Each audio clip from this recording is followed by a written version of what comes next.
வணக்கம் மக்களே, வாங்க நம்ம இப்போ எங்கே போயிருக்கோம்னு பார்த்தீங்கன்னா ஸ்ரீரங்கம் தான் போயிருக்கோம் பாருங்கள். ஸ்ரீரங்கத்தில் சரியான கூட்டம். எப்படின்னா திருப்பதியை விட தாண்டி கூட்டம். சனிக்கிழமைங்கிறதுனால 4 மணி நேரம் ஆச்சு சாமி தரிசனம் செய்கிறதுக்கு. அவ்வளோ கூட்டம் பாருங்கள். போய் ஒரு வழியாக சாமி கும்பிட உள்ளே போனால் அங்கேயும் கூட்டம். அப்புறம் கூட்டம் நெரிச்சல் தாங்க முடியாமல் 100 ரூபா டிக்கெட்டில் போனால் அங்கேயே 2 மணி நேரம் ஆச்சு அந்த கியூலேயும் போகிறதுக்கு சாமி கும்பிட.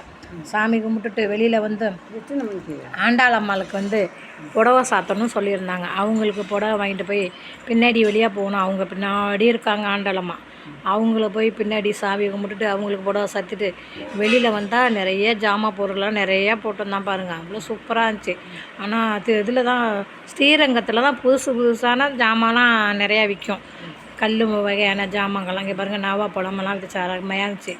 சுற்றி பார்த்துட்டு ஒரு நாளாகிட்டு அங்கேயே சாமி கும்பிட்டுட்டு வர்றதுக்கு இதில் ஸ்ரீரங்கத்தில். இந்த வீடியோ பிடிச்சிருந்தால் லைக் பண்ணுங்கள், மறக்காமல் சப்ஸ்கிரைப் பண்ணுங்கள், என்னென்னு கமெண்டில் சொல்லுங்கள்.